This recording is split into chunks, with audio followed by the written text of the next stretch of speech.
I thought I heard some noise out here. We've opened up. Come on inside.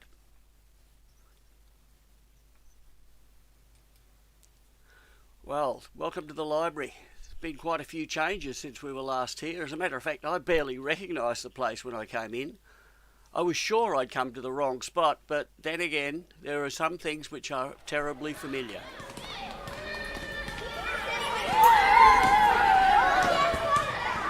Yeah, that certainly makes me feel at home.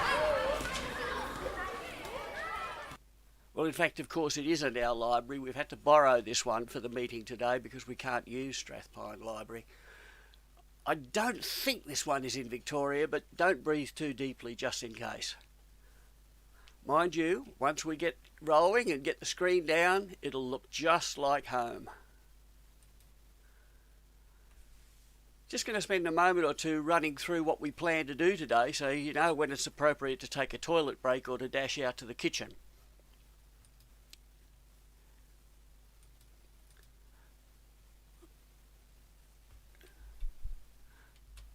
First up, a few words on why we're meeting like this. Then we'll mention how you can be part of the meeting. The usual chat about news and family history gossip. Then an extended presentation where I look back at free BMD and how we can really get the most out of that excellent free resource. Then a word from our sponsor on borrowing e-magazines. A second presentation comparing Ancestry and Find My Past now that we have free access to both of them from home.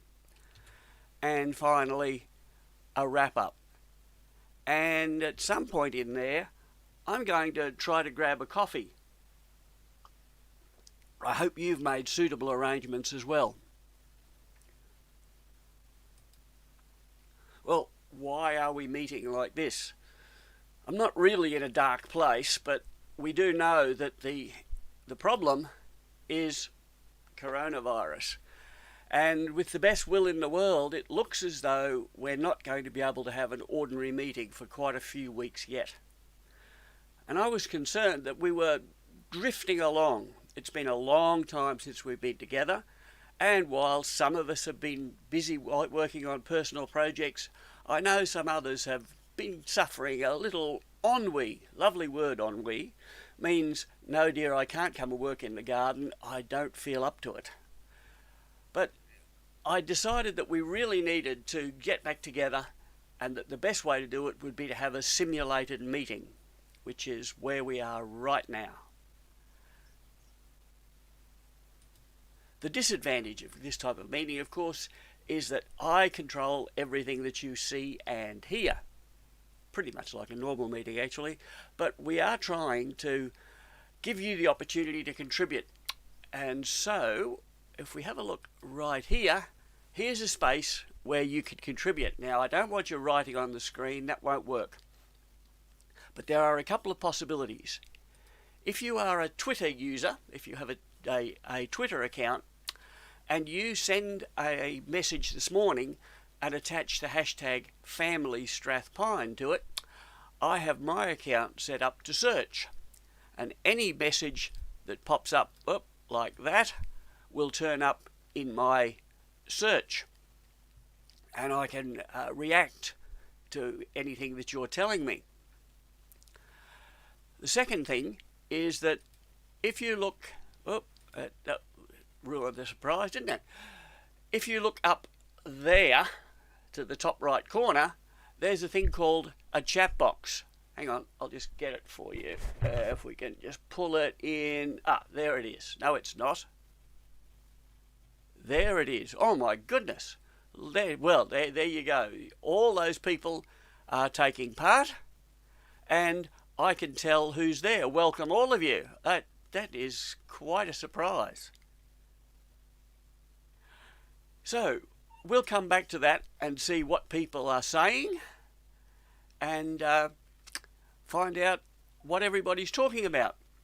But let's move on to the way we usually open a meeting with a bit of family history gossip. Get that screen back up again and time for the gossip. Now, it was pointed out to me late yesterday, when it was too late to change it, that some people might make unfortunate interpretations as to who might be represented by these two ladies. I can assure you I had no such thought in mind. It's just a lovely piece of historical art and bears no link whatsoever to our first news item, which is a message from Kelly, letting us know that the access to Ancestry from home has been extended until the end of July, which I guess is a bit of good news, bad news. Good news that Kelly and Helen are working on our behalf. Great news that Ancestry are continuing to support us.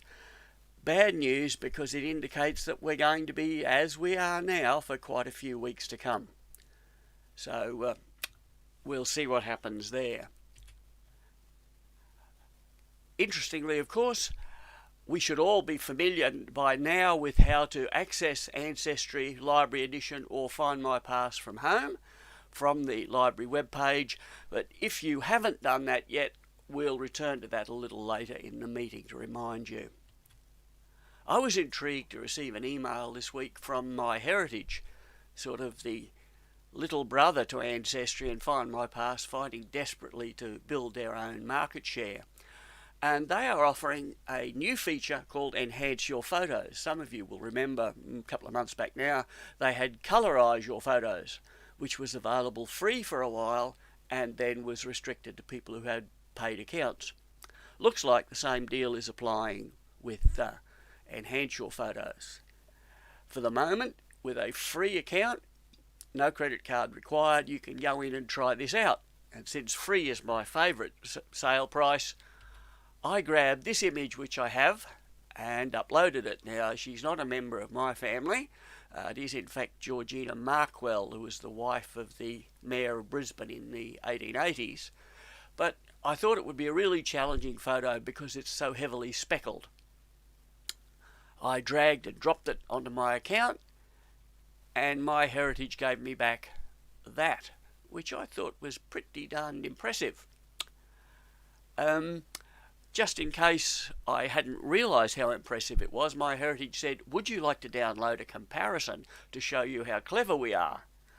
Which I did. And it does demonstrate quite strikingly that they have a very clever little algorithm, at least for despeckling. I was a bit intrigued by the fact that what had been a grey photo was now substantially green. So I was even more surprised when MyHeritage popped up a little window saying, can we colorise that for you? I thought, well, it's coloured already. What can you do?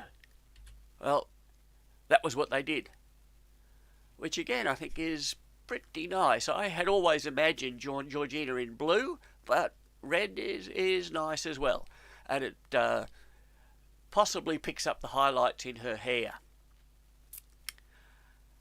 So, because I'd deliberately chosen a fairly challenging photo, I then went back into my own collection and grabbed this postcard of my great-grandmother. It's Jane, or Nan, sitting in the middle, with two of her sisters. And I uploaded it. And I thought, this will be interesting to see what I can do with it, because I thought this was a pretty darn good photo. It chugged away for a while and then said, would you like to compare a face to show how clever we are? Oh yes, we'll see about that. And that's what it offered back. And I think that is extraordinary that they've cleaned it up. And even though I knew Nan probably 50 years after this was taken, I can certainly see some features in her face there that are more familiar than in the dodgy version of the original. I was a bit concerned about the terrible growth that she had on the side of her neck, but I went back to the original photo, which I think we can do here, and you see that Aunt Sally has her hand around behind Jane's neck, and they in fact are her fingers, which have been delightfully enhanced. I'm very impressed. Would I pay $400 for a subscription to keep the feature? I'm not sure, but I will certainly be using up to the maximum my free allowance, and if you're interested in doing the same, this is an article that you'll need to go and have a look at. And as always, that URL will be on our website later this morning. But the big news of the week, of course, is Trove is changing. If you log into Trove this morning, you'll see a screen like this, and the green banner up the top says explore new features before we switch over. And if you do that, this is the new Trove. I had seen it before in the National Library webinar preview. I still think it's going to take a bit of getting used to, but we don't have any choice. After Friday, that will be the opening screen of Trove for everybody all the time until they change it again. What else is new this week? Ah, yes. I berated you many times over the years about always checking the what's new on the subscription websites, and on Find My Past, of course, every Friday they send out a thing which says this is what's new on Friday. And last week was this incredibly interesting thing, the Britain Royal and Imperial Calendars 1767 to 1973. Now, the intriguing thing about these obscure data sets is that you really want to know what's in them, but how do you know what to look for until you've been inside? And how do you get inside until you've got a name that you know will be there? So I used my usual cheat, and I put in a name that I was sure would be there, even though he has nothing to do with my family. That's Bevin, or Nye Bevin as he was known. I'm sure anyone who grew up in England will recognise the name, and in a minute even those who don't will see. So that was my search. I just put in the name. There's not too many other options you can have. You can list a year if you want to, and all it gives you back is a year. You notice there are multiple references to 1950 and 1951. I suspect that's because he appears twice in each book, but what you are shown when you click is the book, like this. And you see highlighted is the fact that Nye Bevin was the Minister for Health in the UK, which is why I chose him. He's the man who was regarded as the father of the National Health Service. I didn't need the British Imperial Calendar and Civil Service list to know that, but it did get me in to see the page and to look at all the other names on the page of people who are also in the book. So all of the senior civil servants of the Ministry of Health are in there, the principal secretaries, the assistant principal secretaries, the senior private secretaries, the personal parliamentary secretaries. So if you had someone who worked in the civil service, or as we would call it in Australia, the public service, in the UK from 1700, I definitely recommend that this is worth having a look at. Well, that's about it. No time for any more gossip. There's oakum to be picked. You do know about oakum picking, don't you? These four ladies are in the workhouse earning their bowl of gruel and mug of unsweetened tea by taking pieces of old rope and picking the fibres out. It would then be mixed with pitch to make caulking compound for Royal Navy ships. So we'll let them get back to work, and we might do the same. But let's just jump back and see what's happening on... Whoa!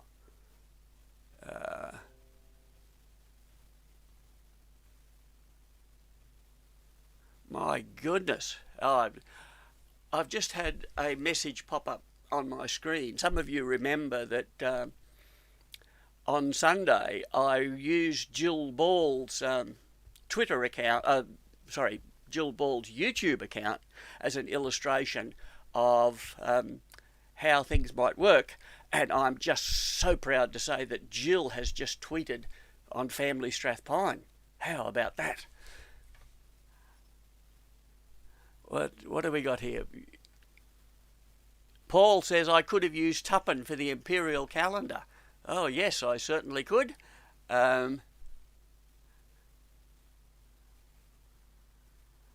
Okay, so how are we doing for time? Oh, this is astonishing. I'm never on time.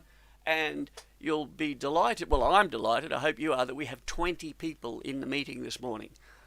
I hope that you're all finding out something useful. So let's go across now. Here I'm attempting several things without a tightrope, so let's hope all of this works. So we put the screen up, we put the title up, using FreeBMD effectively. Now we magnify the screen, we come over to here, we start the presentation, and we uncover that and that and that, and we're off to the races, I hope. Okay, FreeBMD. What's it about? Well, most of you know it's a site which collects England and Wales civil registration indexes. It's an important alternative site for searching births and deaths, an alternative to the GRO, the official site. But the significance of FreeBMD for most of us is that it's the only free source for marriages. So let's see how we go here. FreeBMD is in fact part of a collection of free projects. Free Reg is parish registers, Free Cen is free censuses, but FreeBMD, which it looks like it's going to acquire that flashy new graphic designed logo, but for the moment we're still using the good old rubber stamp one. It's an easy URL to use, freebmd.org.uk, and once again I'll have that on the website for you. Not to be confused with UKBMD, which is another free collection. It does a slightly different job. It would be a much longer talk if we tried to cover both of them, so today I'm just going to limit it to FreeBMD. And in we go. It's an intriguing start page. There seems to be a lot of stuff on it, but the important thing is what's not on it. There's no sign up. There's no login. No password. No credit card required. You just hit search. It's probably the easiest site that you'll use. In we go. And the search page is even more cluttered than the front page, but it's quite easy to sort out. We can divide it up into 4 zones. In the top left corner, what type of event are you looking for? Birth, marriage, or death? In the top right, where did the event happen? Across the middle of the left, when did it take place? And in the centre there, who was the person? Once you've worked out those 4 questions that you are interested in, you simply jump down and hit search, and you'll see a page like this. One of the features that I really love about this is that FreeBMD tells you exactly what you put in on the same page as it gives you the results, which is made especially for people like me, who when they see an unexpected result immediately react, stupid computer, that's not what I asked for. And in fact the computer's saying, this is exactly what you asked for, mate, it's your fault, not mine. And in this instance, a member of the family had come across an old letter, had been sent from England to Australia, Christmas 1838. And in the letter it said, you'll never believe it, Euphemia got married. You wouldn't think that that would be sufficient information, but what I searched for there was a marriage of someone called Euphemia before Christmas of 1838, because that was when the letter was written, in the district of Newcastle upon Tyne, because that's where the family came from, and with a start date of September 1837, because if it was before that it wouldn't be in the list anyway. That was the beginning of civil registration. And free BMD popped up a result for me. Now we'll come back and look at what the results look like in a little more detail later. For the moment, let's go back in and examine in detail how we can frame a query. So up at the top we should see there, new query. There it goes, flashing away. We'll click it and back we go. Back to the first spot where we're going to put in the what of our search. What are we searching for? Few simple rules we've got to follow. There are 4 things at the top there, all births, deaths and marriages. You must select at least one. There is no default setting. It doesn't matter what else you choose on the page. If you don't pick one of those, free BMD says you must select a type. So no getting away from that. But interestingly, you can choose 2, 3 or 4. I'm not quite sure why you would choose all 4, because all covers the other 3. But they're not radio buttons, you know, like on an old car radio where you press one button in, all the others popped out. You can have multiple selections there. Do take care if you don't regularly use all. One of the biggest bugbears that I find is I'll be searching for a marriage and it starts giving me some deaths. And when I look back at the top, I've got all and marriages ticked. So take care, if you don't want all, that it's unticked. And the easy way to untick them all is a button called reset. Where is it? Right down here at the bottom. Reset. Clears everything out. So that's our what. Let's move on to where. The interesting contrast. What says you must choose something. Where says we don't care if you don't choose anything. We'll search everywhere. All districts and all counties if you do nothing. And typically that's how I use it. I simply leave it to search anywhere it wants to go. But you can limit it to 1 or more counties.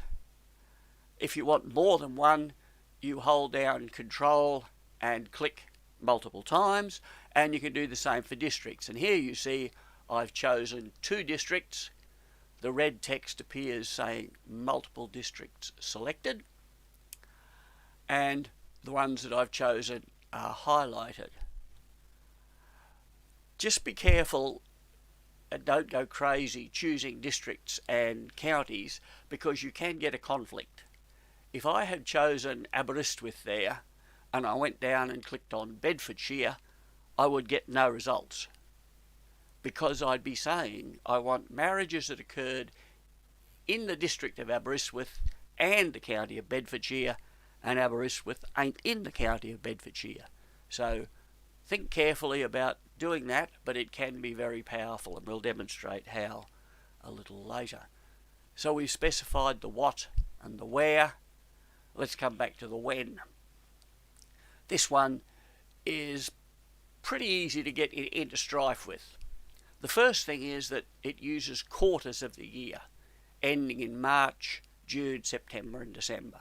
So when I put in that I want to search March 1890, it's not the month of March, it's January, February, March of 1890.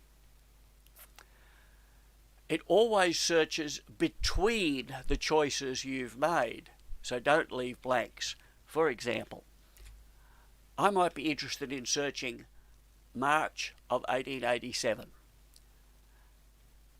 I don't want any other quarter, just that first quarter of 1887.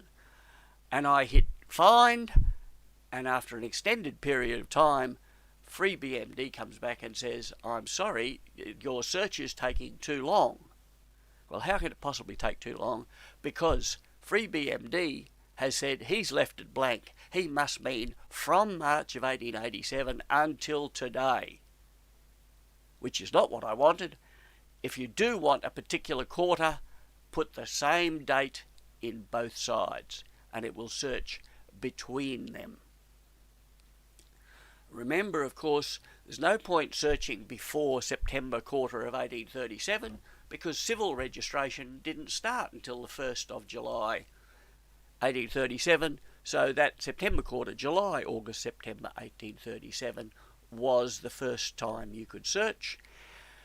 You can search beyond 1980, but the chances are you won't find what you're looking for because the records are incomplete. FreeBMD is a volunteer organisation, people sitting at home transcribing and indexing records, and they simply haven't finished after 1980. There is a chart on the website that will show you how much is done, but there are some periods where there's only 10% done for a year, and you really don't know whether it's 10% of the districts or 10% of the days. So beyond about December of 1980, be careful. So we've done what, we've done where, we've done when, who. Couple of simple rules. Use as little information as is practicable to begin. First thing, you notice it says surname, first names, plural. So there's an awful temptation to put Robert Joseph, two first names or two given names. And you get a message which says, warning, you're apparently searching for more than one first name in at least some quarters when there was only one. So the temptation is there, but it's safest to search for just one. If you do get a lot of results and you see that some of them have a second name, then you might go back. Notice it also says mother's surname. Oh, great, just like the GRO. No, we found no matches, but there would in any case be no results because mother's name is given. On any birth before 1911, FreeBMD has no mother's surname, so don't use it. Date of birth, that'd be terrific. That would be great for finding births. FreeBMD says you can only use death age date of birth with a death search. It is in fact a way of estimating how old the person was at death. So there's a temptation there to do lots of detail, but add more detail only if you see too many results the first time. And if you don't see any results, you can use the wildcard characters, the asterisk representing any number of letters, or a question mark representing a single letter. You can use them at the end or in the middle of a name, but you can't have a wildcard at the beginning. So we must be ready now. We've got our 4 questions answered. In the earlier slide I covered up the detail here with a big thing called search, when in fact there are 3 buttons there, 3 types of actions. We've already mentioned the reset. I've messed up. Go back to the beginning. Clean the whole page for me. The second one is really useful. I'm worried this search will produce a huge number of results. Will it? Count literally scans quickly through the data set and comes up with an estimate of how many results your search is likely to find. If it comes up with more than 2,000, I think it refuses to show them. If it comes up with less than 2,000, it's likely to recommend that you not proceed. Very handy, and I'll demonstrate that. And finally, I'm ready, do the search, hit find. And in fact, there's another button on here. Choose a file, which is essentially saying, I'd like to continue working on what I did yesterday. And at the end of the talk, we'll have a look at how we can use that. So, let's do some examples. While I've been locked away from the world, I've been trying to catch up on my Sodomy ancestors. That was Jane, whose face you looked at in the The photo enhancement, though she wasn't born a Sodomy, she married a Sodomy. So I'm searching for births. You see I've ticked at the top.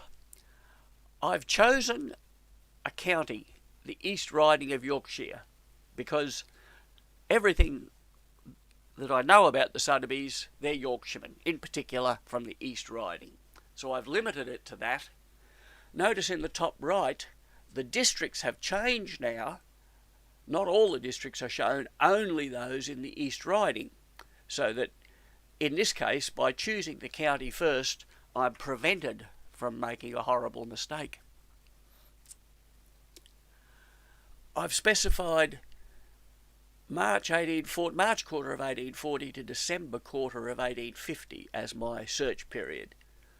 I know that my great-great-great-grandfather Henry was born around that time, and he had a number of siblings. So I'm just searching for Sodomies. There shouldn't be that many, I wouldn't think, but just in case, I'll click count, and up it comes by searching for births, Sodomy, March 1840 to December 1850 in the East Riding. 97 records match your query. It says I may display, if I want to look at them, I can press find and just have to put up with an extended delay while it gets it ready. But I think in this case it would be safer to revise my query. So we'll highlight that and we'll pop back in. I don't want to close down the time. I still want the full 10-year span, but I'm going to take a punt. The district of Houghton sounds familiar. I'm pretty sure they came from a little village of Goole in the East Riding, and I suspect it's not far from the town of Houghton. So I thought, let's have a lash at that. I'll limit it, so I'm now specified the county of East Riding and one district within it. So I can hit find. Oh, I didn't. I hit count. And it tells me 8 records. Well, that's good. I'll find those certainly. And there they are. Looks a little more realistic than the Euphemia one, because we've got quite a string there. Let's just magnify that up while we look at some of the features. The first thing is that it's divided up by the quarter and year in which it was registered. So births in June of 1845, then 1848, then 1849. If you're hoping that you're looking here at one family, then you think, that looks reasonable spacing, though those 2 births in the December quarter of 1849 are a bit of a worry. That suggests twins possibly, but more likely that we've got 2 families of Sodomies in Houghton. The second feature is that the district office at which it was registered is also shown. In this case, that's not interesting because that was one of my search criteria. I'd be disappointed if anything other than Houghton showed up there, but in some of the later examples you'll see what use that can be. Thirdly, we see the volume of the register that holds the entry, all volume 23. So the district of Houghton, their entries every year go into volume 23, and finally the page within that volume.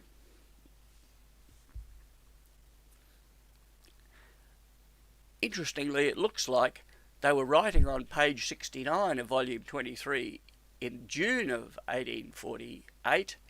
Then 18 months later, in December of 1849, they'd gone back to page 59. No, they hadn't. They've started a new book, but it's always known as volume 23 if it contains the registers for Houghton. So the full name of the book would be Births, December 1849, volume 23. Other volumes, of course, would be created in other registry offices around the UK. Now you notice we've got 2 features there which are blue hyperlink text. Let's click on Houghton. It tells us some information about the district. The district Houghton is in the county of the East Riding of Yorkshire, which I knew. That's a bit disappointing. But it says I can find more by clicking here, and interestingly, it takes me to that other website that I mentioned at the beginning. Instead of both sites having the same information stored for use by family historians, they simply share links to the pages. And this tells me that Houghton is in East Riding of Yorkshire. It was created on the 1st of July 1837, that is when civil registration began. It was abolished on the 1st of April 1937 to become part of Houghtonshire and Holderness, so the district was broken up. When it was active, there were 5 sub-districts within it. And just to confuse it, of course, one of the sub-districts has the same name as the whole district. GRO volumes is intriguing. You see that from 1837 to 1851, the volume was 23. I've just received a message to say that reconnection has been successful, so I will press on and tell you that we were talking about volume 23 of the GRO volumes up until 1857, and then apparently they changed the numbering system in 1852 to 9D. So that provides us with a little information, but let's jump back and have a look at the page number this time, I think. Yes, here we go. So this is page 69 of volume 23 for June 1848. And this lists all of the births that took place in, or that were registered in the district of Houghton. We see that Jane Sodomy, not my great-grandmother, she was born Jane Davis, but unfortunately a number of the males in my family have a tendency of marrying women with the same given name as their mothers or their grandmothers. Makes for good fun. But here we see in alphabetical order all those entries. We've got some extra pieces of information there. It tells us, you see there's a little red stamp which gives us the information. Info. Let's click on that and see.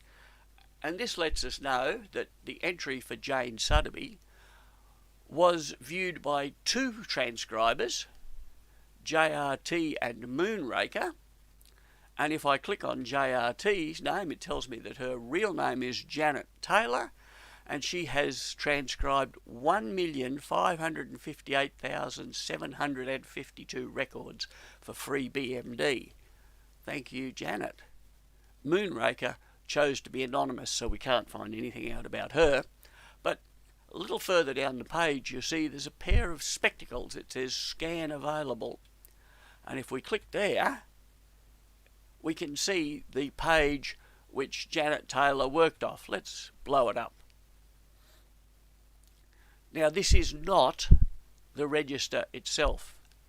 This is an index to the register, which was made with a fountain pen in a big book, that was then scanned to produce a digital image, and then was transcribed by volunteers to produce the searchable index that we found. And we can see roughly in the middle of well, about 1, 2, 3, 4, 5 down, Sodomy Jane Houghton XXIII 2369. So that's what they worked off to produce this. I'm a bit concerned now that by closing down to Houghton, I may have missed some people. So what I'm going to do is to take a particular quarter, the quarter in which Jane Sodomy was born, June 1848, and I'm just going to search for Sodomy births, and I'm going to take a risk and say anywhere in the UK. And wow, there was only half a dozen of them, and you notice that 4 of those half dozen were in volume 23. Where are the others? Well, Sheffield is in the county of the West Riding, and Caistor is in the county of Lincolnshire. So Sodomies don't move very far.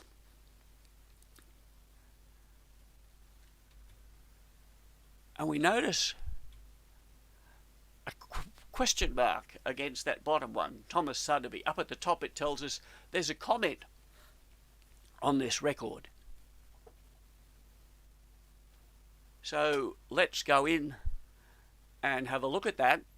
Why is there a comment? Well, it seems that Moonraker and JRT both transcribed this record and read different things.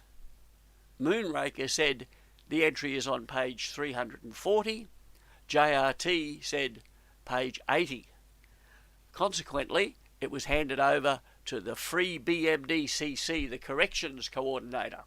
And the corrections coordinator took a third look and said, sorry JRT, you may have done 1.5 million records, but in this case you're wrong.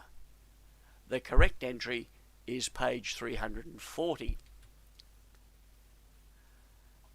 And similarly, there must have been a conflict with Sodomy and Eliza at the top. If we have a look, interestingly, the page that we looked at before is exactly this one, and you see that Thomas Sodomy on the bottom, it's definitely 340. Not quite sure how JRT got 80, unless she read the 8 from the line above.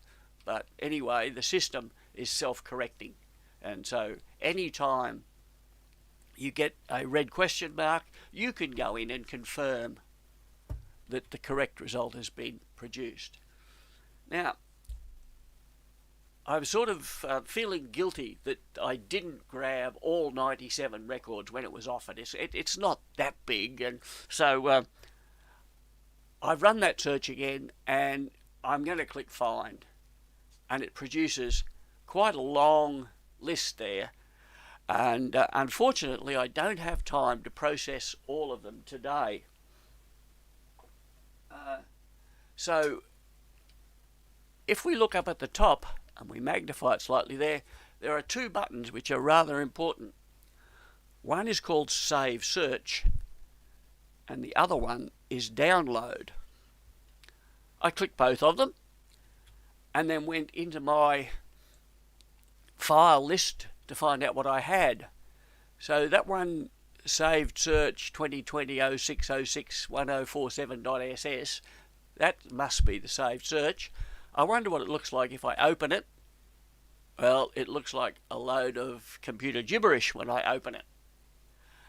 There's nothing in there that I can use, but just in case, I renamed it from that saved search, which didn't tell me too much. I called it B for Births, Sodomy, ERY, East Riding of Yorkshire, 1840-50, and then left it as .ss. So if I can find a use for that, I'll know what to do with it. The second file,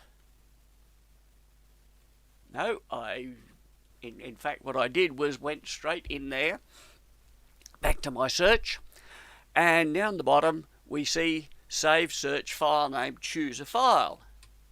So I chose B, Sodomy, ERY, etc.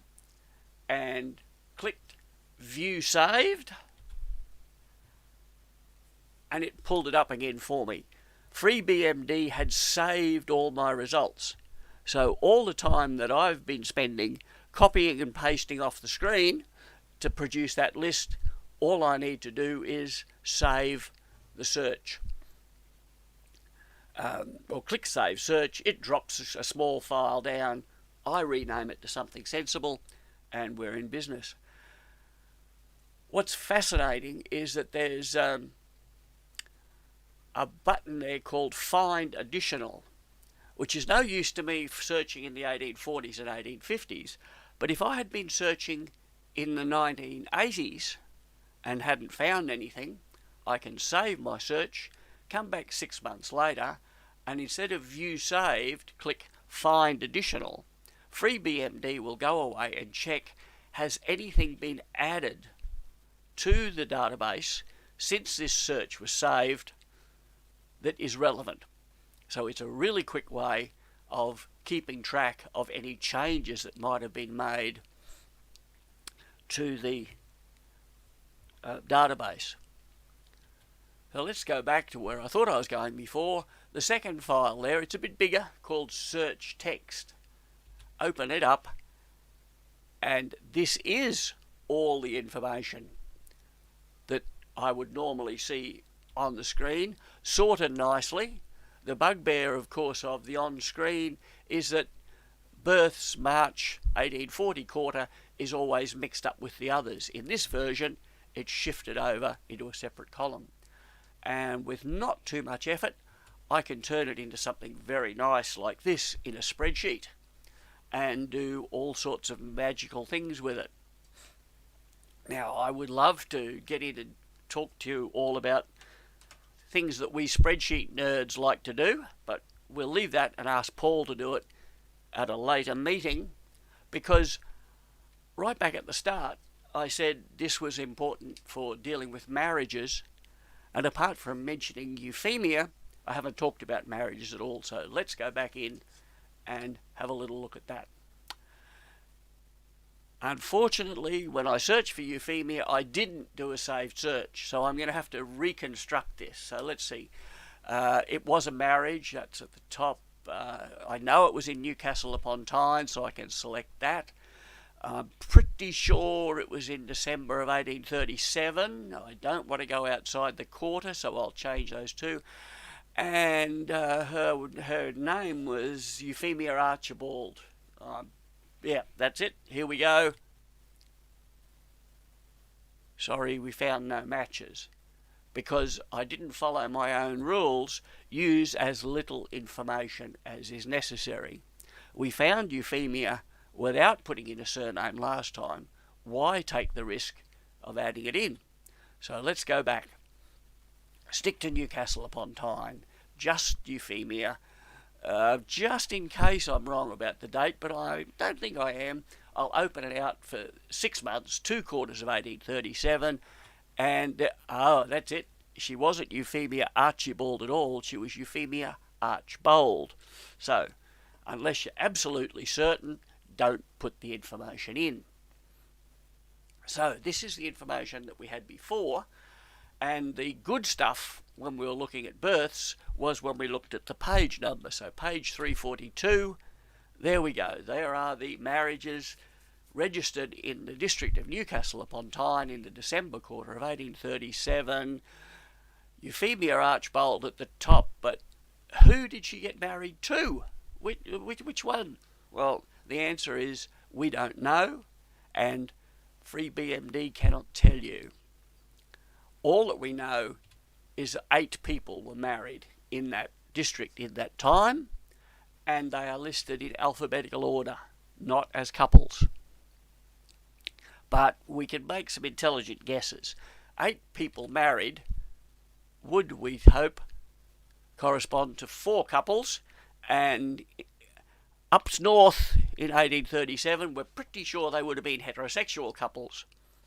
So that means that I can knock out any of the women as a potential spouse.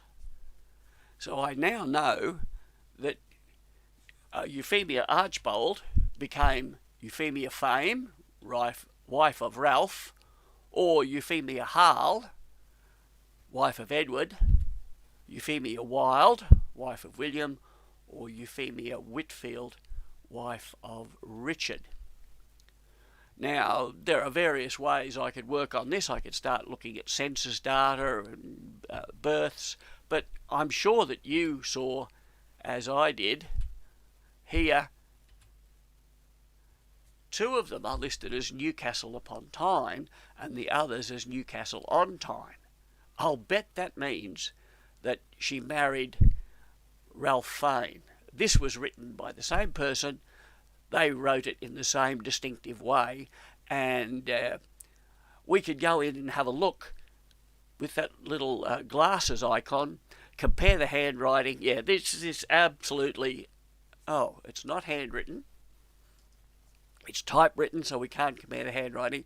And where is Euphemia? Well, she's not there, because this is the F's page. Euphemia Archbold would be listed on the A's page. So we cannot infer that because they appear together or similar wording, that they are in fact a couple. And in fact, when we check Ralph Fane, we see that his name wasn't entered, or his district wasn't entered as Newcastle upon Tyne at all. A very naughty transcriber has written in something they didn't see.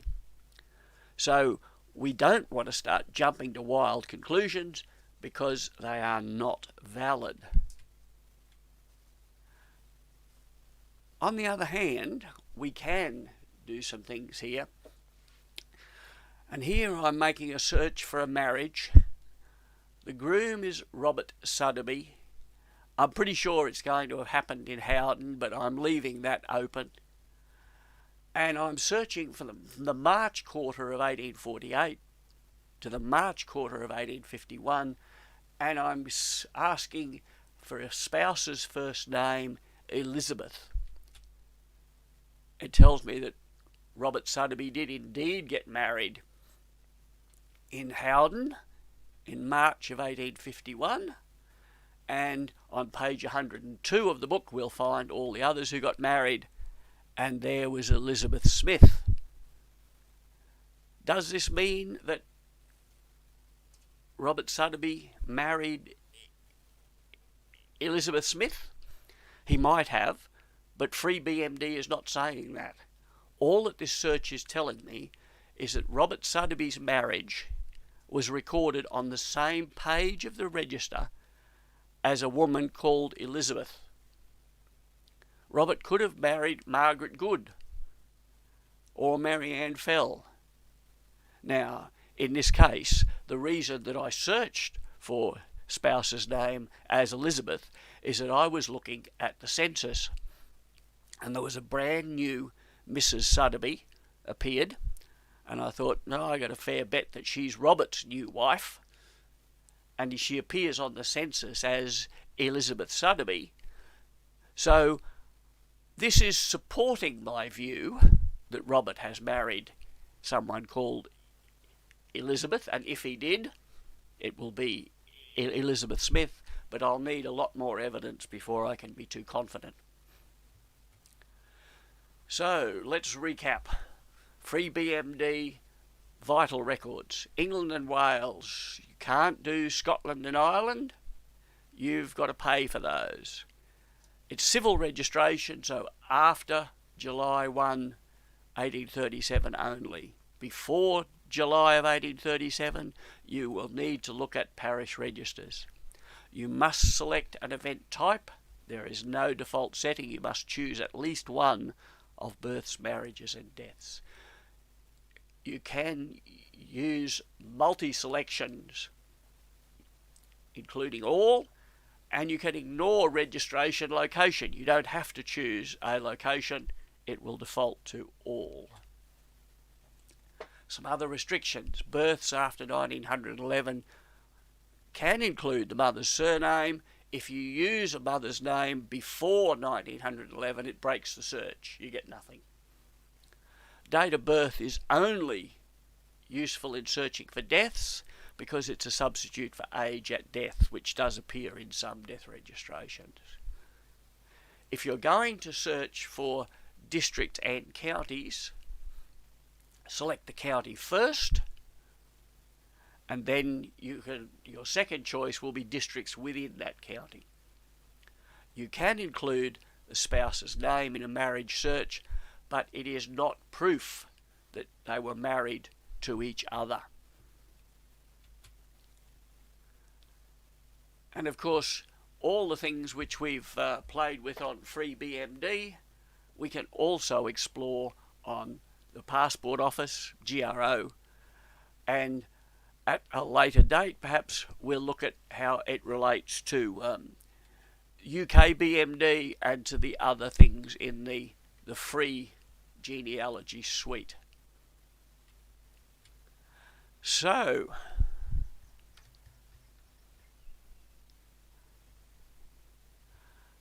do we have any questions? Oh, there seems to be lots of questions. Let's go and have a look and see. There we go, we're refreshing the feed. And sorry, I've just got to go over and check the other screen.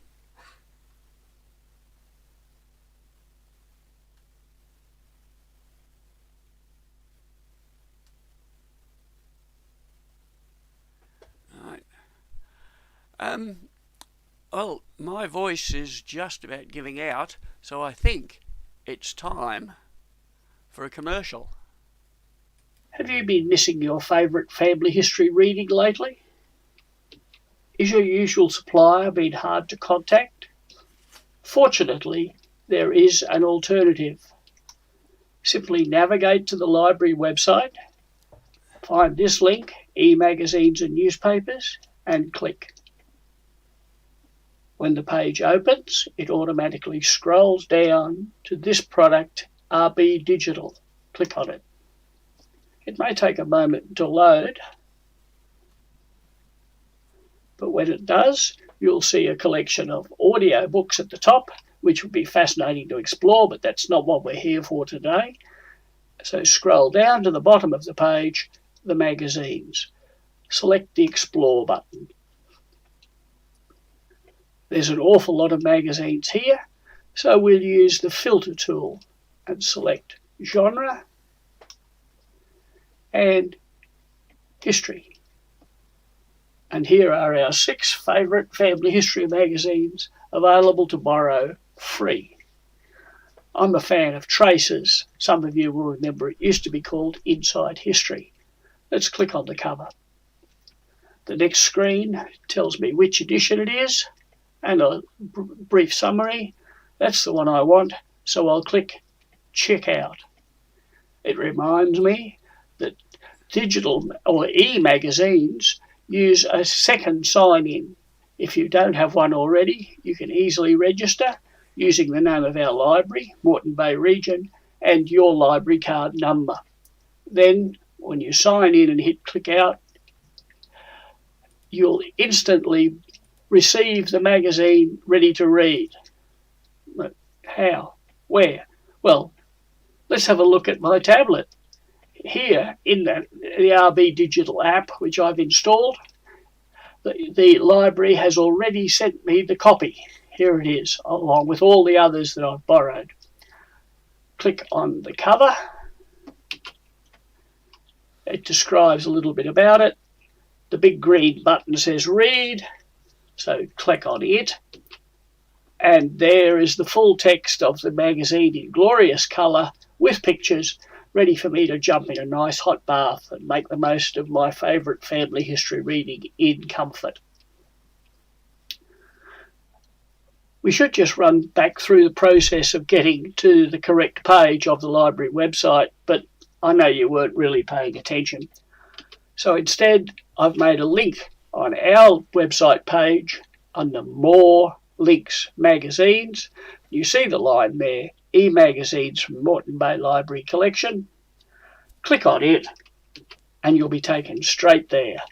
And within a matter of moments, you'll have the magazine in your hand. Good reading.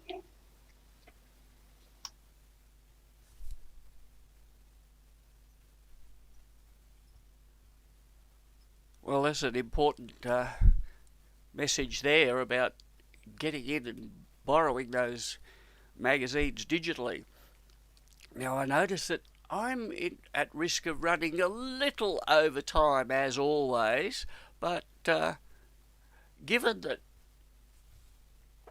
the statistics say that you're all still there, I'm going to press on and see what we can do with a second presentation. Now, let's see, here we go. Screen up, title up, big screen, start that, down, down, down, and we're in business again. Okay, this is, as you know, I'm rather fond of using storytelling rather than just demonstrating particular skills or techniques. And the genesis was a discussion of my wife's great-grandmother, Cornelia, but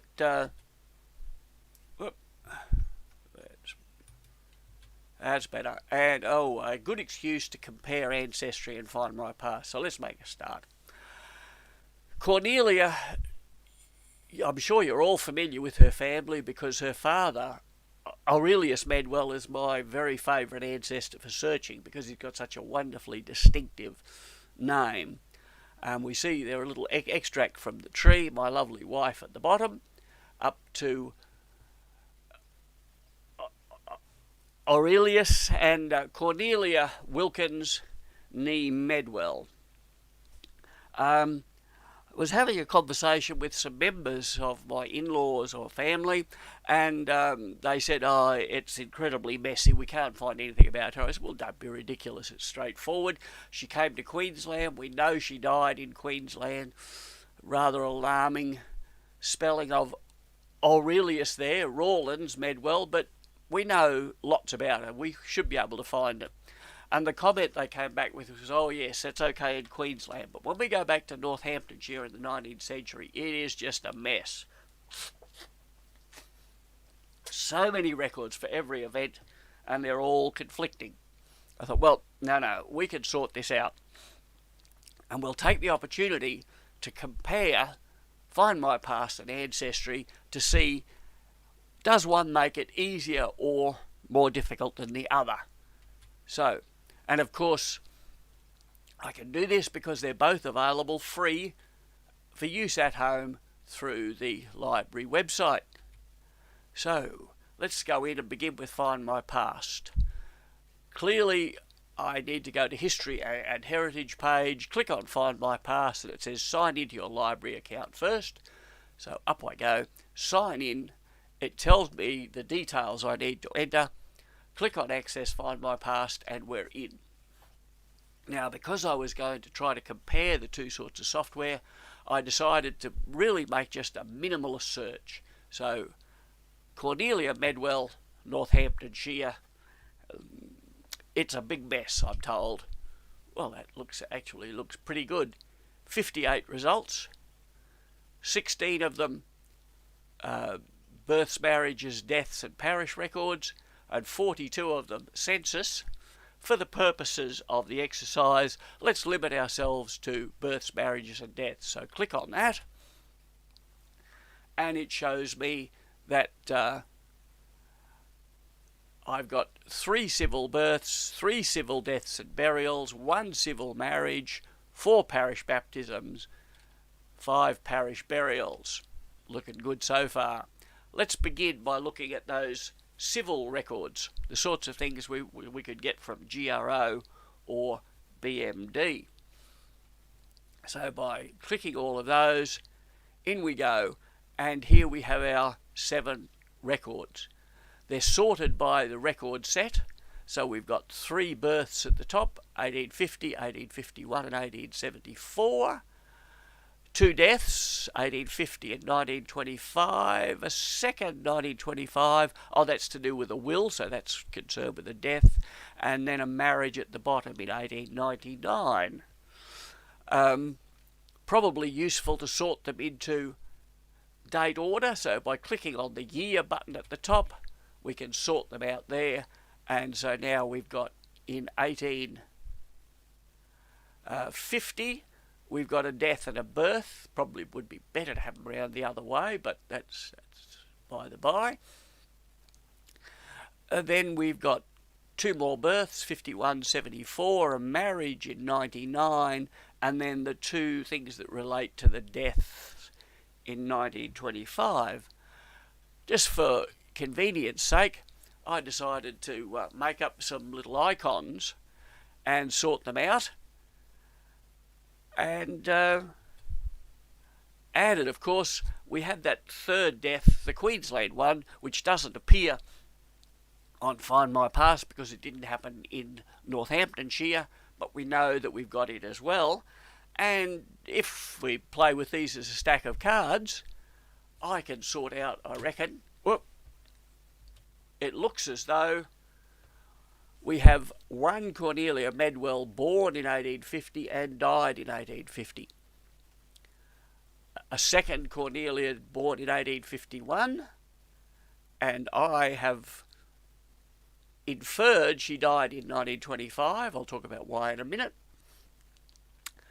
A third Cornelia, born in 1874, married in 1899, and died in 1952. Clearly, the link at the top, the death in 1850, must have corresponded to the birth because she was the only one around. We know that the 1952 one was my wife's direct ancestor because it took place here in Queensland, and she was given an age at death of 78, which makes her the 1874 birth. Therefore, Cornelia II in 1851 is probably the 1925 birth. I reckon I've pretty much solved this and was feeling pretty chuffed. But then I realised I had in fact another whole set of records to play with, the parish baptisms and burials. So we jump in there and it tells me that I have 2 baptisms and a death or a burial in 1850, a death and a burial in 1850, and then another burial, the National Burial Index, and then a couple more baptisms in 1851, and the 2 references for the death in 1925, but no reference to the marriage in 1899, and no reference to the 1874 birth. Let's do the same thing.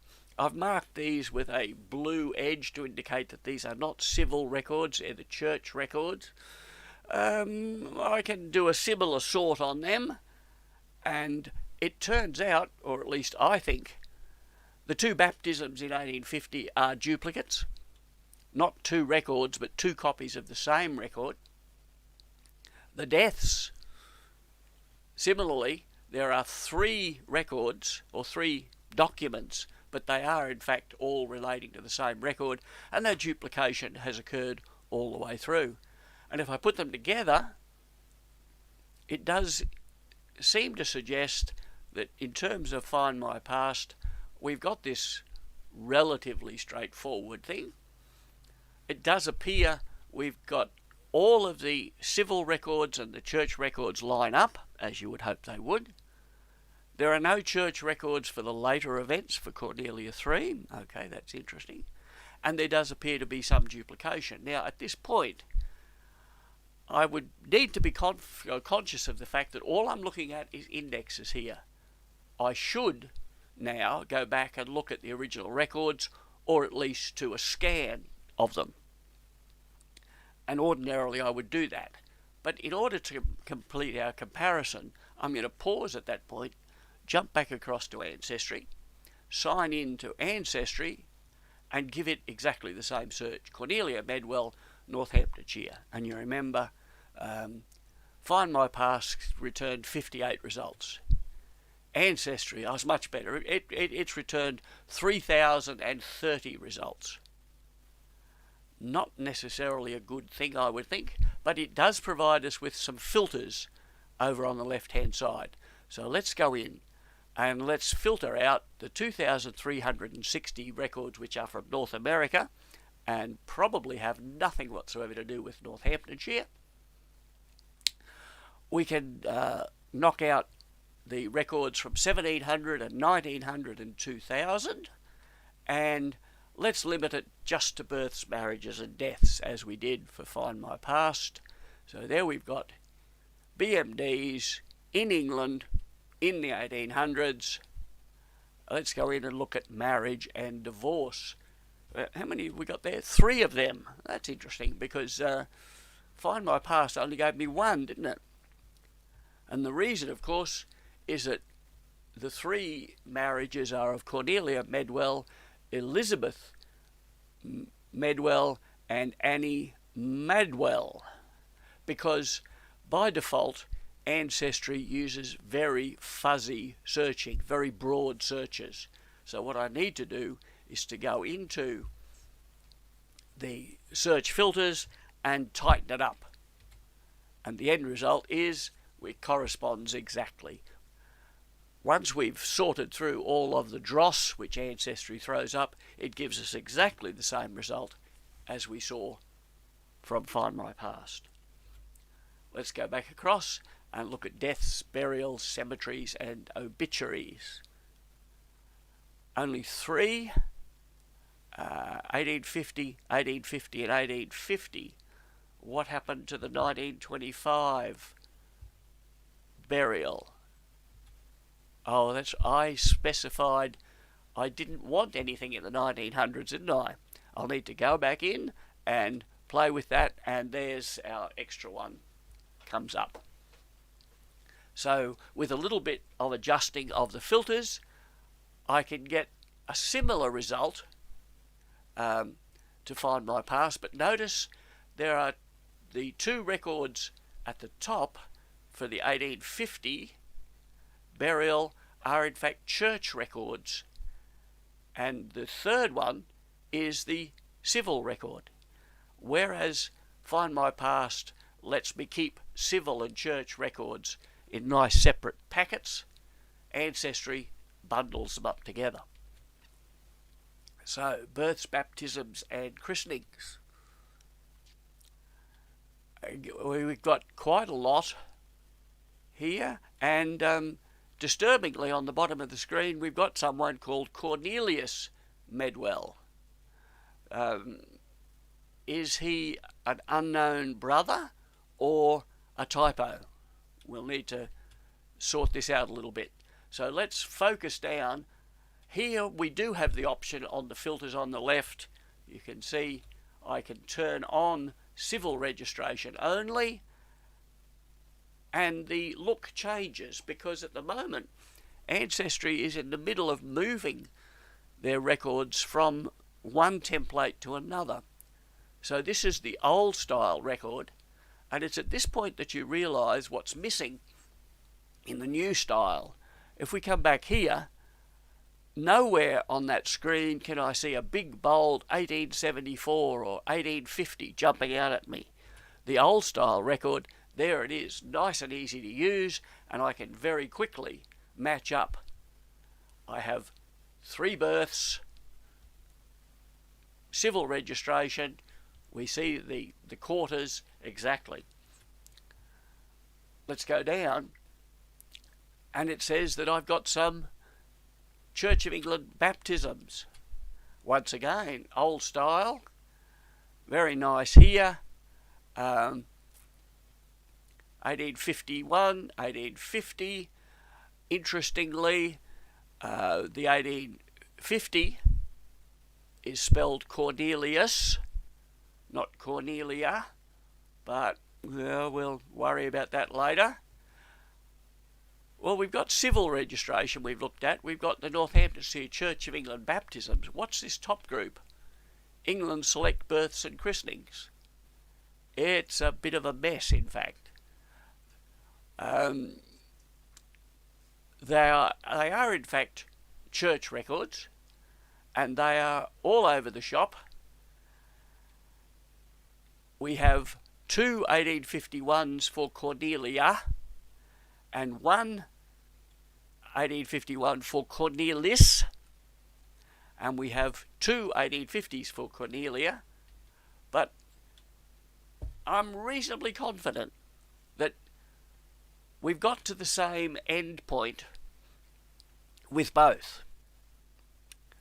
I can stack them up, and I can confidently say to my wife's family, I've sorted them out. Yes, it is a bit of a shambles. Yes, some features of Ancestry are very annoying, and so are some features of Find My Past, but we will eventually get there with either tool. So, which one do you use? Very much a personal preference. I was, when I last paid for a subscription, an Ancestry user and very happy. I think at the moment I'm more comfortable using Find My Past, but while they're both free, I'd use both of them. And of course, once again, I need to go back into all those documents, And when I study them, the story that we've come up with is roughly as you would have guessed.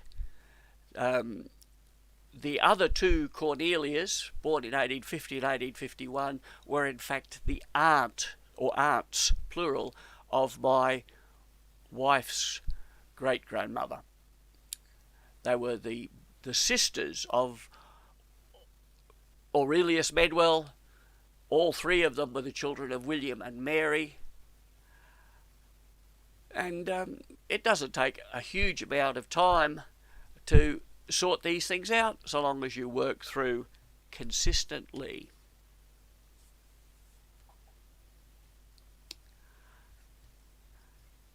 It's not horribly late, so let's just do... Oh, how's the chat coming along?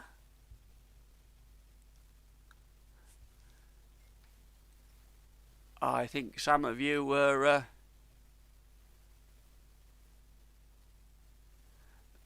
not as enthusiastic in commenting, but never mind. So, let's pop up the screen and wrap up. It's been a busy morning. We've covered an awful lot. It hasn't been quite as interesting or as exciting as getting together in the library, but I hope it's been a reasonable substitute. I would like to say I hope it's the first of one. If in fact we do continue to have a circumstance where we are unable to meet, and people think it's worthwhile, I have enjoyed doing this despite a few mild panics and sleepless nights in the past week, and I must acknowledge the help that Paul gave me on a very difficult phone conference sorting out some of my technical issues last week. Thanks, mate. That was tremendous. So if you're interested, comment, and we may work on doing something similar. But for the moment,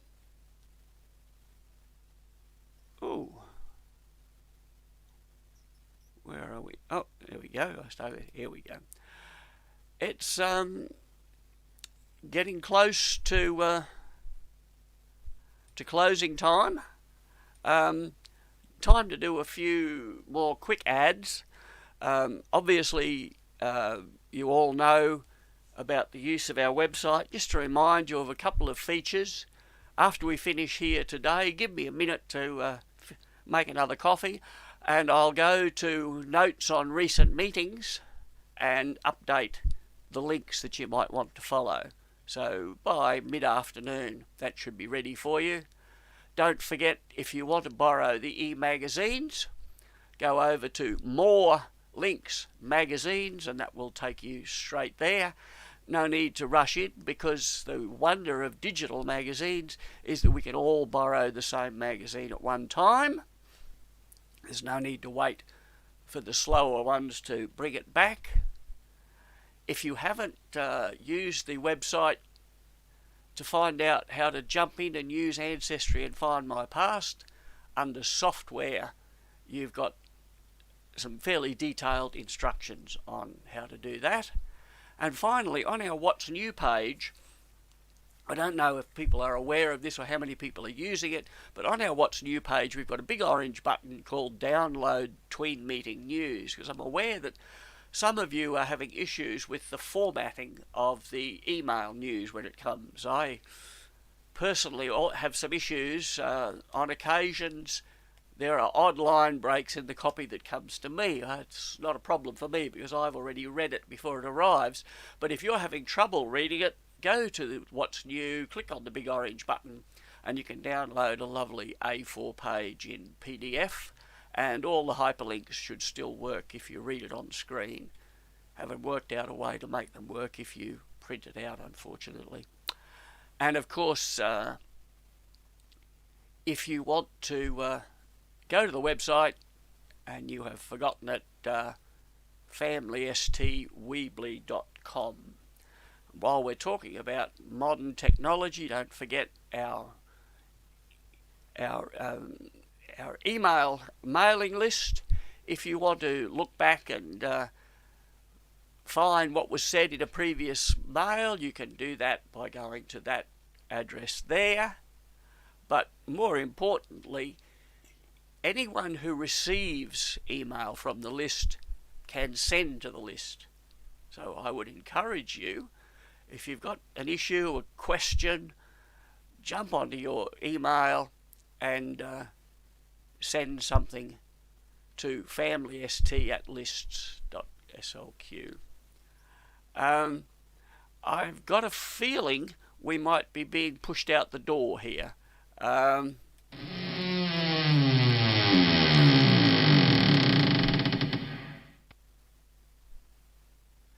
Yeah, yep, there we are. We are outside.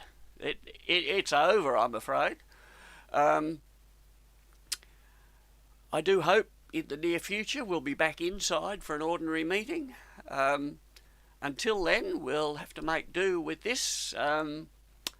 Say hi to your ancestors for me, and bye.